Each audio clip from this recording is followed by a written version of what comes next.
So you want to get into government contracting. I'm Danny Austin with SC&H here to discuss some of the types of contractual terms on federal awards.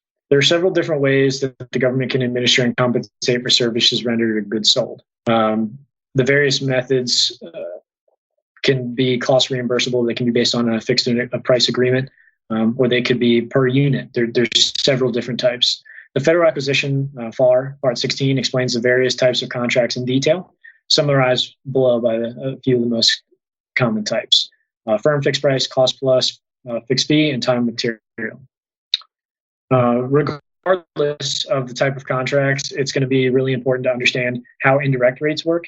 So I'll touch briefly on that before I get deep into how each contract works. So if you've Googled anything about government contracting at this point, you've probably come across the term indirect rates. Indirect rates are used as a method to determine which proportion of indirect costs each program should bear. In other words, what cost is a company incurring that is not directly billable to the customer, but instead supports the company or results from the operations of the direct contract performance? These are costs that can be allocated to a final or intermediate cost objective, and it can be used as a measure of performance for the company and an indicator of cost buildup for bidding on contracts. Indirect rates apply to various contracting requirements or provisional rates, forward rates, billing, and incurred cost submissions that will need to be planned for and executed throughout the contracting process. Certain contract types require this work to be performed, while others simply offer a benefit to the company's financial performance. And I'll get into the why on that in just a few seconds. But basically, indirect rates are those costs that are resulting from performing on a contract. So if you look at an instance of direct labor, so I have an employee who works 40 hours a week on a contract. There are other costs that aren't just the labor portion that are incurred on the company's or incurred to the company that are on behalf of the work performed to the federal government. So on that labor, there's also fringe benefits, meaning that there are certain costs that arise from the employment of those individuals. For example, PTO, 401k, payroll tax, etc. And if you look at certain other rates, there are certain costs. For subcontractors, there's an administrative burden involved with some of that stuff. So the indirect rates are basically set up to determine, what is the cost associated with that direct labor piece that could be billed back to the federal government. And it will be important to understand the basics of indirect rates, regardless of what contract type you win. So I'll briefly touch on firm fixed price contracts, which is one of the most common. So fixed fee contracts include a negotiated contract price that we build either over time or at a point in time, and does not change regardless of the input of time or resources. While these contracts are not based on inputs, understanding the fundamental structure of indirect rates and budgeting will allow the company to bid a price that is competitive yet profitable to the company. Oftentimes, winning a contract without understanding the true cost of performance could lead to an undesirable outcome. So basically, this is talking about you could bid a contract to where you know what the direct labor is going to cost you. You have a calculation for that, and you bid it at a lower margin.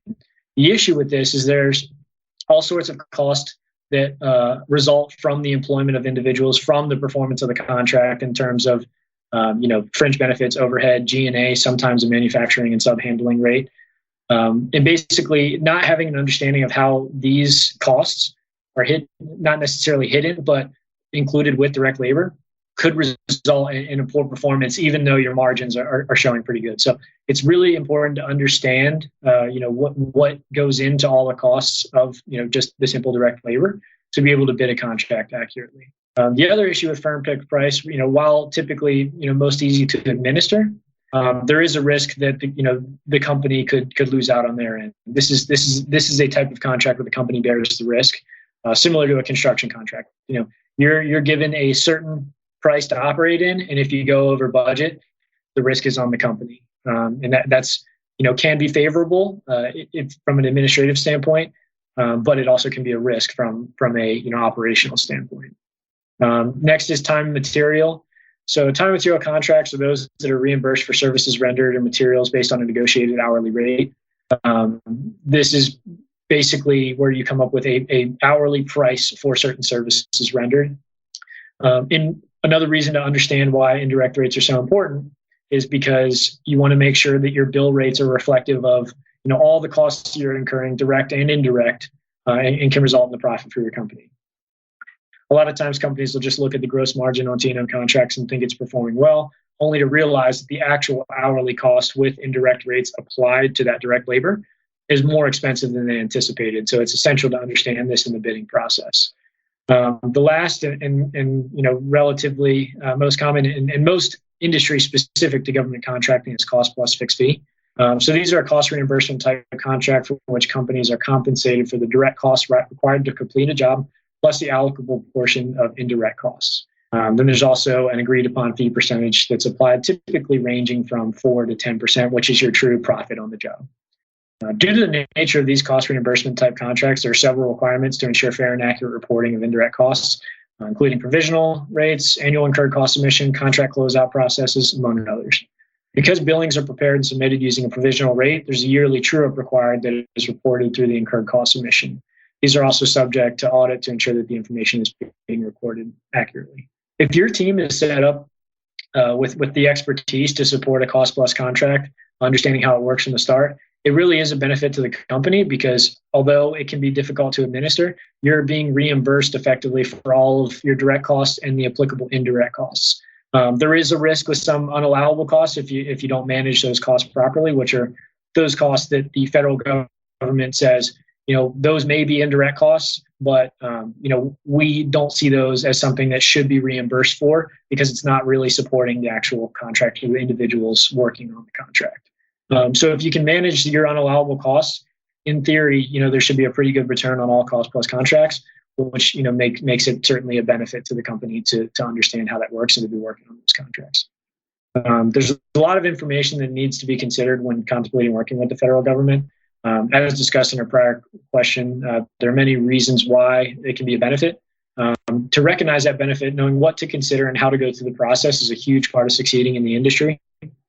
While these answers represent the most common contract types and basic considerations, we'd be happy to field any additional questions or further explanations on the information above to help you work through the process of becoming and succeeding as a government contractor. As we touched on briefly throughout, there's several different types of contracts that you can come across. So if there's something that we didn't touch on above, feel free to reach out and we can talk through some important things to consider as you're going through the bidding process.